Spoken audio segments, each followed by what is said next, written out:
Hi, everybody, and welcome to Attendance Bias. I am your host, Brian Weinstein.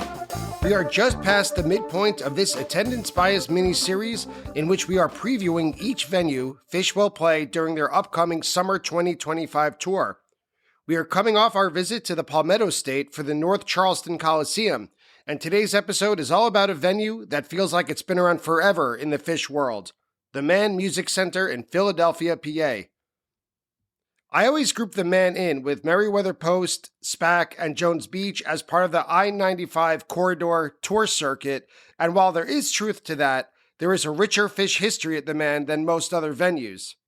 Today I am joined by my friends Tom and Stephanie, who have long-standing roots to Philadelphia, and Tom especially has a long history with the Mann. While there may be not too much for Northeast Phish fans to learn about Philadelphia, we do our best to offer recommendations, tips and tricks, and wallow in some good old nostalgia about past Phish shows in Philadelphia, as is our wont here on Attendance Bias. So get pumped for July 15th and 16th at the Mann, as Tom, Stephanie, and I take a long look at the Mann Music Center in Philadelphia, PA. Steph, Tom, welcome to Attendance Bias, and we are recording this on the opening day of the baseball season, so happy opening day to you both. Steph, how are you? Are you excited for the Philly season? I am doing great. I hope they win the game they're playing right now. I'm excited to be here. Thank you for having me. My pleasure. Tom, how about yourself? Yeah, thanks for having both of us, and happy opening day as well. Go Phils. So today we are here to discuss not just one show, but two shows, and then an entire venue and a whole background of shows. So ostensibly, we are here to talk about Phish's Summer 2025 tour stop at the Mann Music Center, which will be on July 15th and 16th in Philadelphia, PA.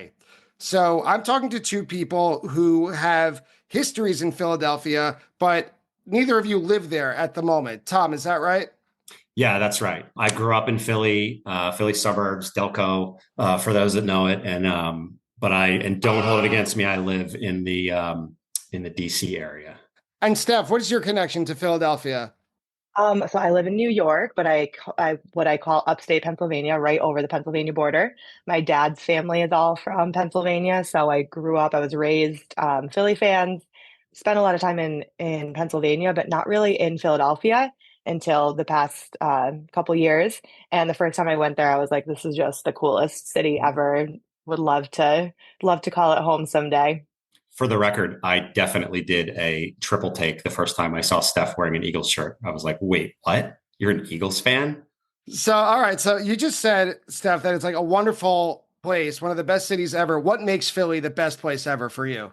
Definitely the people. Like you can go to Philly and find just the most passionate people. I think it's seen most clearly in their sports teams.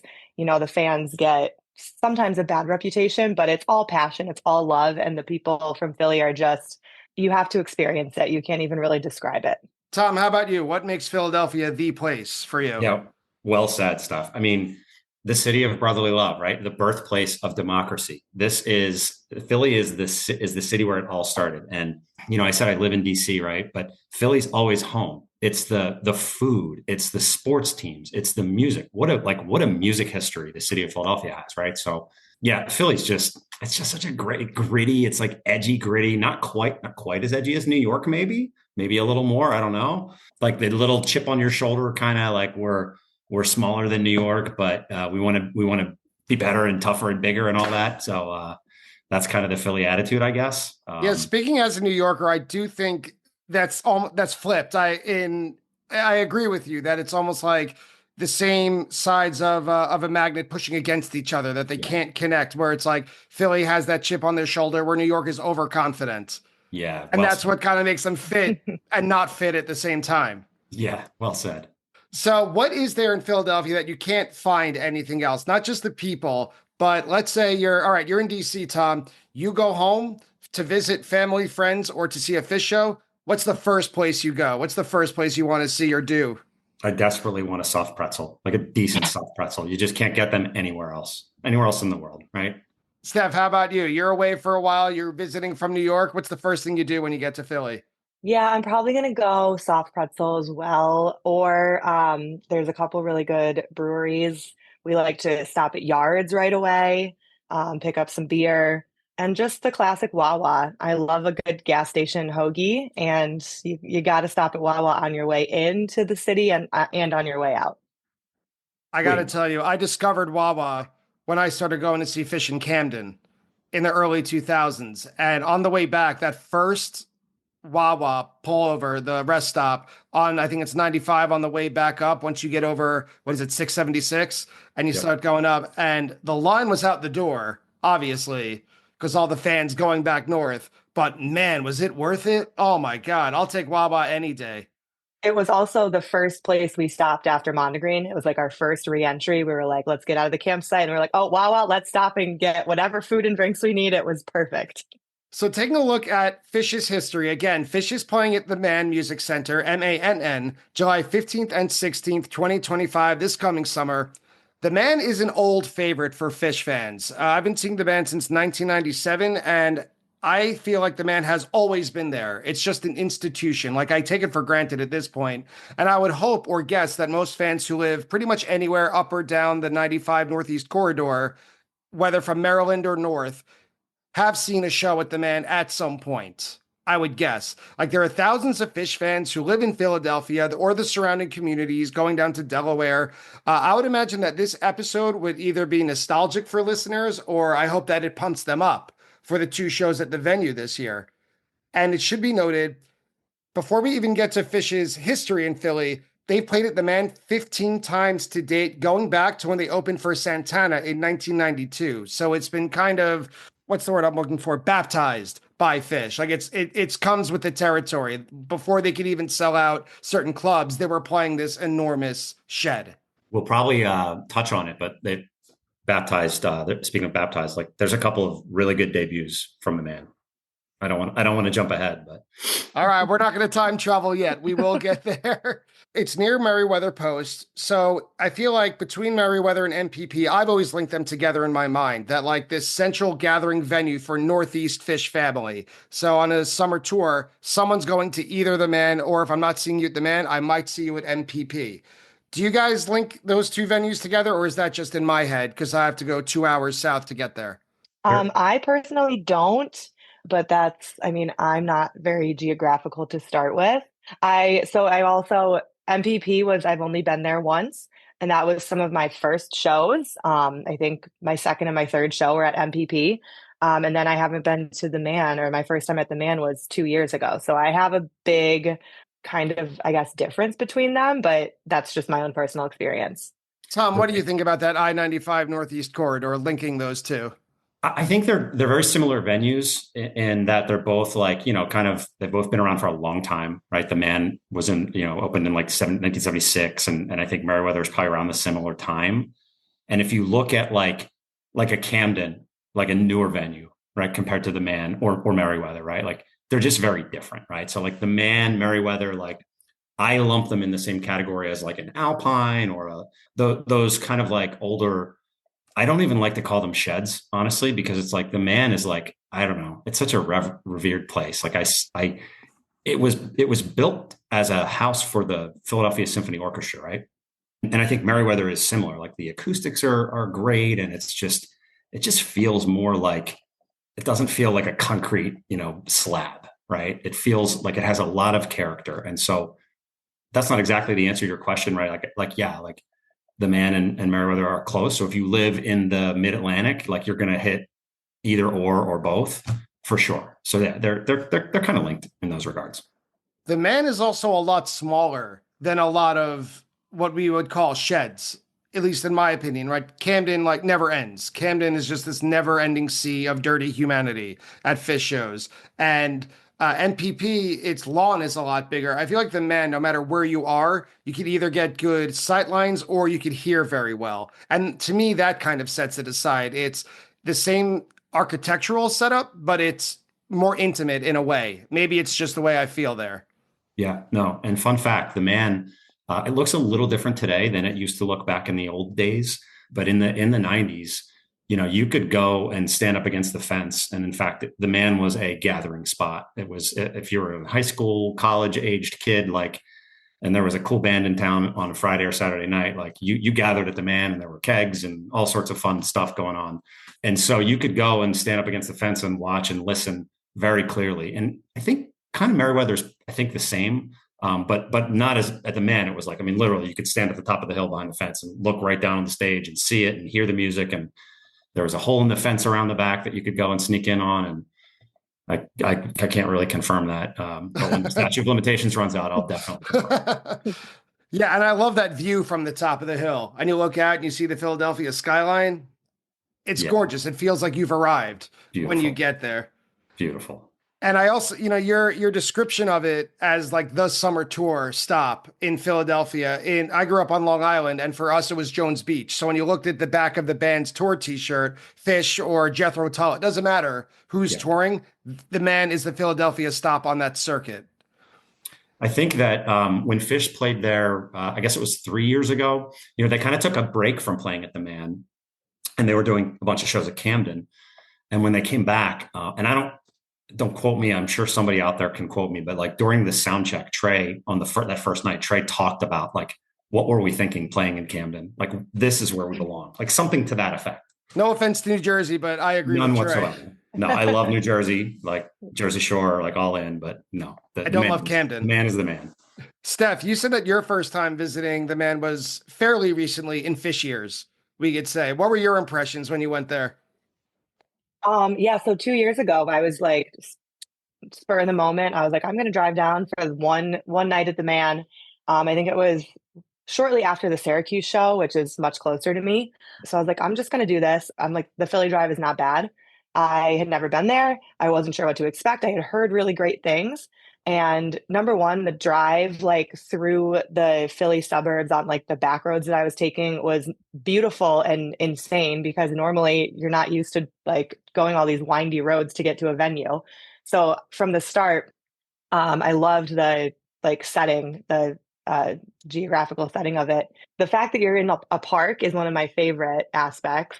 The trees, you've got some shade. The shakedown was great. And then I think the moment that I really fell in love was, I think, what you said when you walk up the steps and you can see the Philly skyline. And I'm like, wow, Philly's right there. We're going to see Phish. This is a beautiful venue. And that was just like very exciting.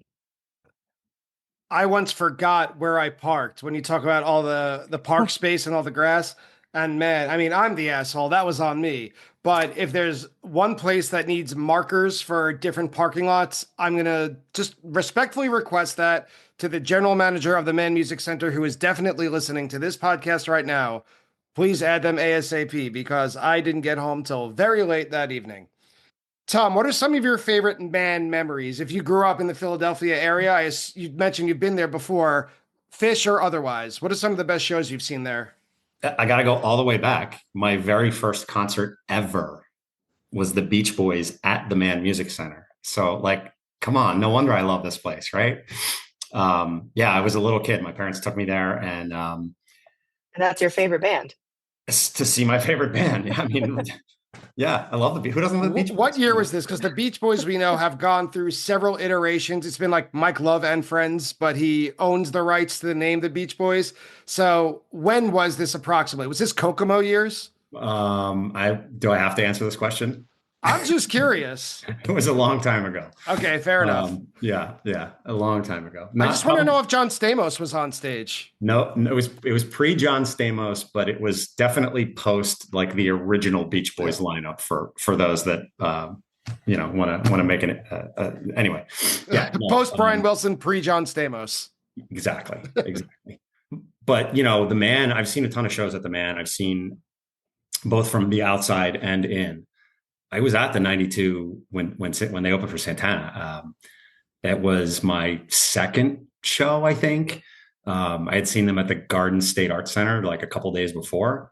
And so I had just discovered Phish, and I was like geeked out on my mind. Like, you remember when like you first discovered Phish, right? Like how like, holy, oh my God, this band, right? And so all I had heard was like a bunch of bootlegs, and I was like, this band, I have to see this band. Like, we went and saw them at that Santana show, and it was just like, you're just locked in on every single note. Like, and it was a quick set, but that was kind of the early days. Right. And then seeing them the next summer when they headlined the Mann for the first time, man, like no pun intended, but like that was cool. So just so we get this straight, you went to see the Santana show at the Mann, but you went for Phish as the opening act.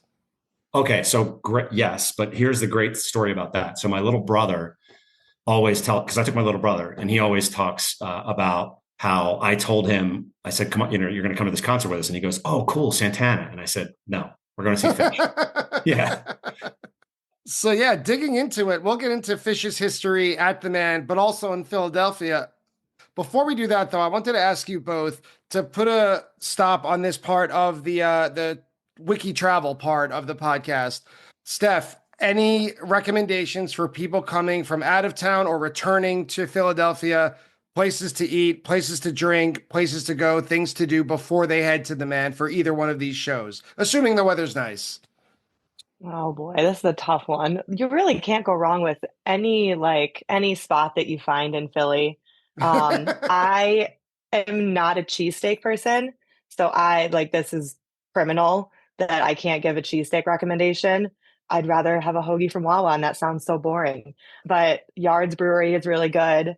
If you go Center City or in the city, Monk's Cafe has a ton of beer selection for beer drinkers. Also mussels, which I also can't eat. They have good pizza. I know even as a New Yorker, the pizza is good. I could go on and on just rambling about random stuff, but not really any names that people might be familiar with. But that's the point. Names people might not be familiar with. Are you paralyzed by choice right now? Yeah. Oh my God. Yes. I hate making decisions, which is why when we go to Philly, Tom will decide everything, where we eat and stuff. So maybe he has some better answers for you. What do you got, Tom? People are coming in places either that might be at the front of everyone's mind, or maybe places that no one really knows about, and you're spilling the beans right here. Well, as far as cheesesteaks go, like if you think that Phish fans argue about things, the music things, notes, different experiences, whatever, dude, nobody argues more than Philly people about their favorite cheesesteak place. There are so many choices. The truth is you can't go wrong anywhere you go. So if you want to get a cheesesteak in Philly, even like your hole in the wall place is going to have a good cheesesteak. But that said, the touristy places, Pat's and Gino's, Jim's, people will say, my personal favorite is D'Alessandro's. Tony Luke's is good. Like there's a list, and I know people right now are screaming like, oh, he didn't say this place or that place. The only thing I'll say is if you go to get a cheesesteak in Philly, bring cash. A lot of the places are cash only, and that's how you know it's good. And as far as places to stay, like if you're looking for hotels, anywhere near City Line Avenue is probably a safe bet. There's a bunch of hotels along there. Airbnb is a great option. There's a lot of neighborhoods in transition, right? So you just have to kind of be aware of that. Hi, everybody. Brian here to welcome you to the set break of today's episode of Attendance Bias. First, thank you for listening. And second, just a quick reminder to tell you that even though Attendance Bias comes to you for free, it does take a lot of work and it does take quite a bit of money to keep the lights on here at production. So I just wanted to ask a small favor if you could support the podcast in any number of the following ways. If you could leave a review or a rating of it on whichever podcast app you use. If you could spread the word, telling a friend or someone you think may be interested in it about it. Or probably the most concrete way is to go to www.buymeacoffee.com/attendancebias and donate however much you can financially to help with the continuing costs of Attendance Bias. So thank you again so much for listening, and I hope you enjoy the second half of today's episode. All right, well, taking a look, now it's the time to take a time machine and travel back and talk about Phish's history in Philadelphia and the Philadelphia area as a whole. So Phish didn't just jump on the stage on the Mann and automatically own it. As you mentioned, Tom, they first started playing Philly in 1992. I personally thought it would be sooner, just from being a Vermont band. I thought they would be going up and down the Northeast since they got into touring so quickly. But 1992, somewhat late, I think, in the Phish history. But anyway, their first show in Philadelphia was at the Chestnut Cabaret, which I confused with 23 East Cabaret. Yeah. And I think it was 1990. Might have been 90 when they. It was March 1st, 1992 is what I have. March 21st.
Yeah, they played there, right? And then they progressed to the Mann.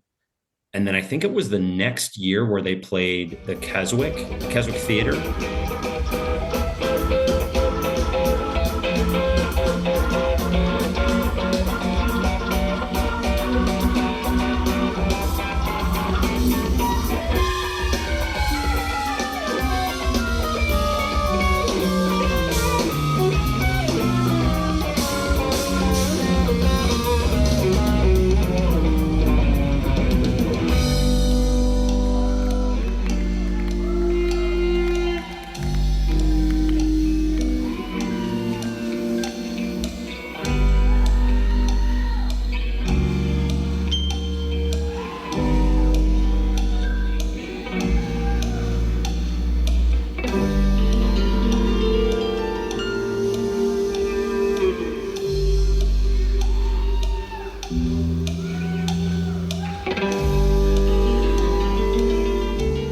Which I was at that show too, like super, super hot, like, small 1,000-seat theater. I think it was like the night before Thanksgiving. Really, really good show. And then kind of made their way up and played the Mann as a headliner the next year.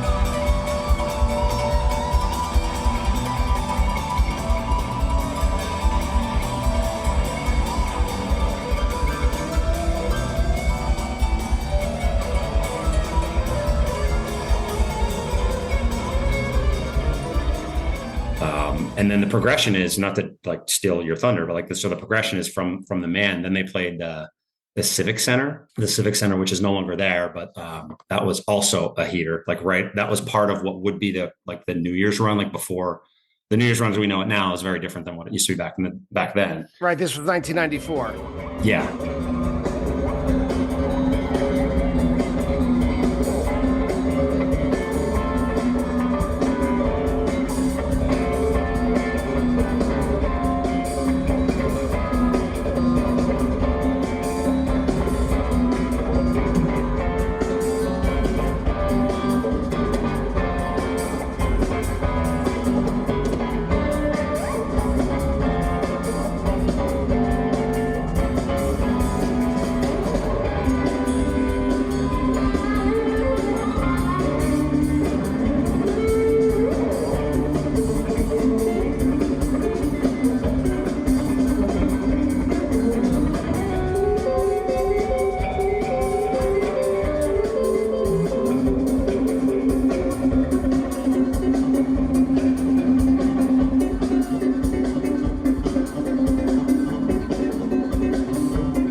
94. And that was right. And then the next step up from there was they played actually, I take it back. I think, did they play the Electric Factory? They might have played the Electric Factory. I don't have them all listed. What I have is 23 East Cabaret on March 21st, 92, when they were still playing like jazz standards, and you could find 25 songs in 2 sets. Like they were not a jam band yet. Moving their way up to the Mann in the summer of 93, the Civic Center in 94, and then the Spectrum in 95, because I was searching in Philadelphia proper.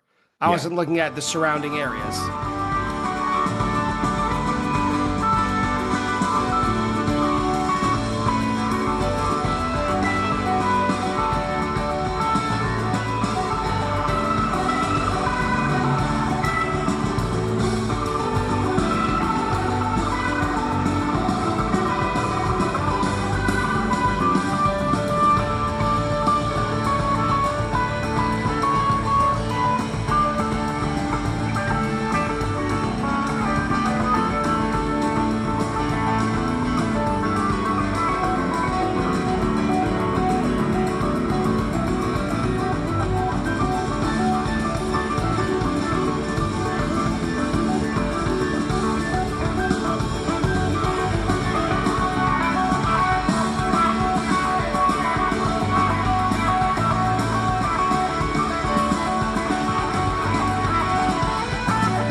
Yeah, no, that sounds right. That sounds right. Yep. And I've seen, I think, 2 shows at the Spectrum, and one show was amazing. The other show was, I think, my most forgettable Phish show ever. It was on the 2003 Thanksgiving run, where they played the Coliseum on November 28th, which I think was the day after Thanksgiving, and the 29th, the next night, they played at the Spectrum. I just rushed down with my friend. We didn't have directions or anything. GPS didn't exist. And we saw the marquee outside the Spectrum. And we said, that must be it. And we pulled over, and they were in the middle of, I think, either Cars, Trucks, and Buses or Limb by Limb. And I don't remember anything else about that night. Completely sober. It just was a passable show. Kind of the end of when 2.0 was good, in my opinion. Yeah, I can't believe I'm saying this. I saw a lot of concerts at the Spectrum. I saw the Dead there. I saw I saw a ton of stuff at the Spectrum, but I never saw Phish at the Spectrum. Spectrum I loved. I mean, like, iconic venue. I had my seventh grade. Was it 11? Steph, how old are 7th graders? 12 usually. 12. So it must have been my 12th birthday at the Spectrum for a Flyers game, right? So, but never Lucky. saw. I know, right? It was a small party. It was like 3 friends, right? But yeah, I never saw Phish there though. So it was the best of times. It was the worst of times, depending on the year you went. Yeah. I was during my hiatus. I had a little Phish hiatus, so that was during that time. And that's my understanding is I didn't. If I were to take a hiatus, I guess it was an okay time to do it. Well, to get back to the Mann a little bit, Steph, when you went to your show, were you in the reserve seats? Were you in the pit, the terrace, or the lawn? We are lawn people. We were on the lawn. Would you rather go on the lawn if you had a pavilion seat, I guess, is what I'm asking.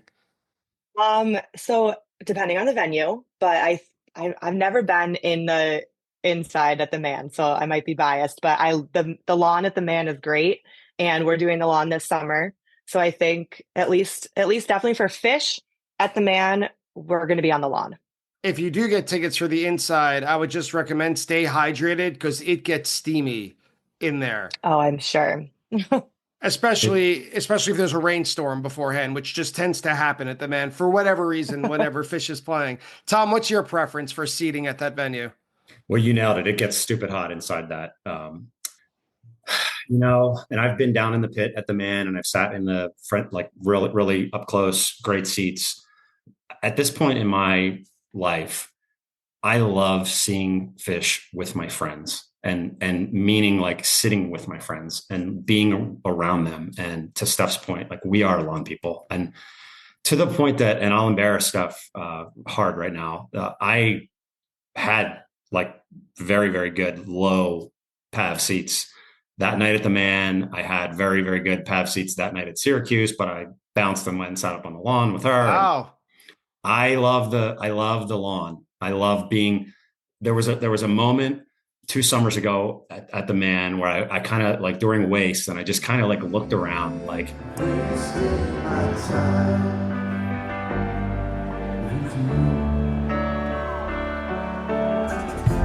so if I'm inside your head,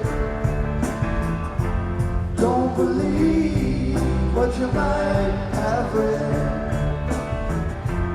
You'll see what I might have said. To hear it, come waste your time with me. Come waste your time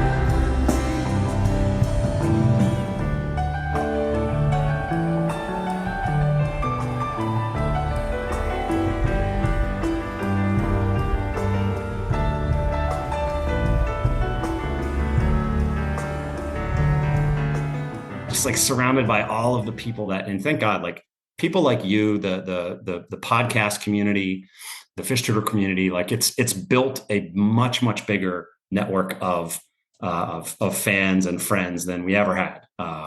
And so that's what joy it brings me to like be with the people that I've developed these new friendships with over the last, 5 or 7 years, and to be with them on the lawn is so much better than being in really good seats up close so I can be closer to the band. I know what the band looks like. Okay?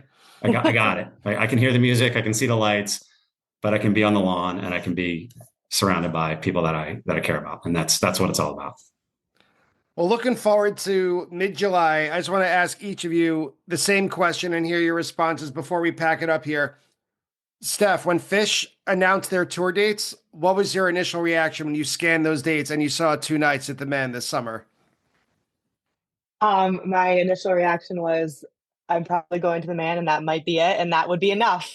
Normally I'm like trying to make my schedule work with hitting at least a couple, maybe half the tour. And I saw the Mann and I texted Tom and I said, well, we're going to the Mann and that might be it. Maybe we'll do a couple more, but we're definitely going to be at the Mann. We were thrilled. Yeah, it's tough that it's in the middle of the week. But I'm like, there's no way I'm missing it. I mean, we have to go to the Mann, right? I mean, it's the number one circled. It's just such a beautiful place, magical place. For those of you listening on video right now on Zoom, when Tom said, there's no way we're missing it, we have to go to this. No smile, no hint of anything. It's all business. All business. Hell yeah. Phish is serious business, lest we forget.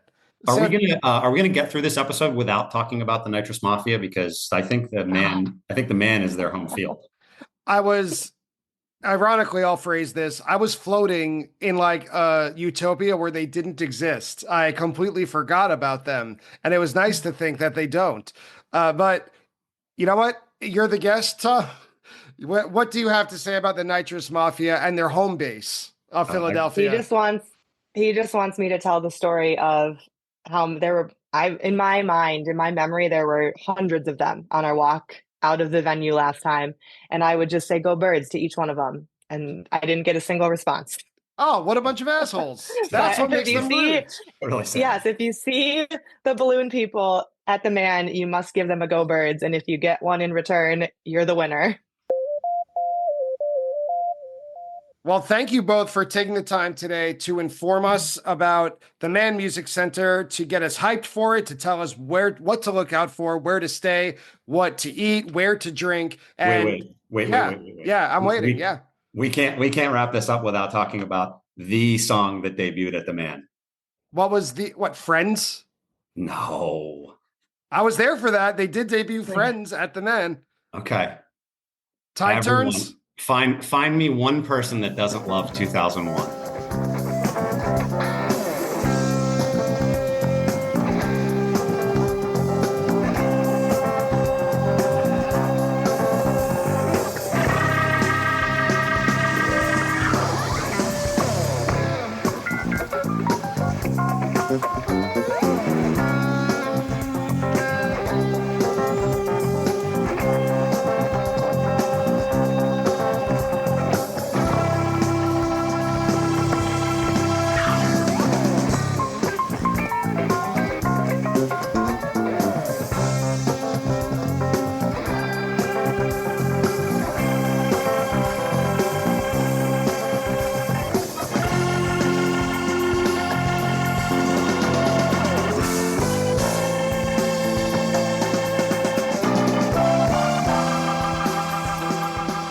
that was in 93, right? That was in Really? 93 when Yeah. it was like a 3-minute set 2 opener. It was. Well, it was the first time I played it. I mean, you were like, what the heck is this? But I don't know what this is, but I love it.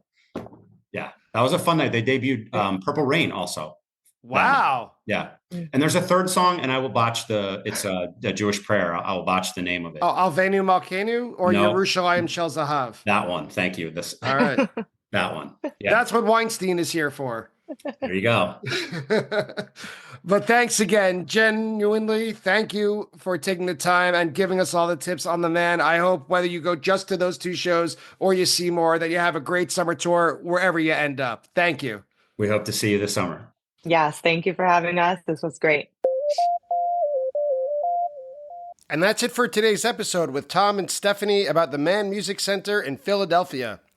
Our next episode coming up is going to be about the United Center in Chicago, the largest indoor venue Phish maybe has ever played, but we'll get there. But for now, that's it for today's episode. I'd like to thank Tom and Steph for joining me today, Phish.in for the multiple recordings used in today's episode, and Phish.net for all the facts we had to dig up, and the Mockingbird Foundation for everything they do to support music education in schools. If you enjoy Attendance Bias, please support the podcast. You can visit www.buymeacoffee.com/attendancebias and donating anything you can. You can also follow Attendance Bias on social media. Thank you so much for listening, and I'm looking forward to next week on Attendance Bias.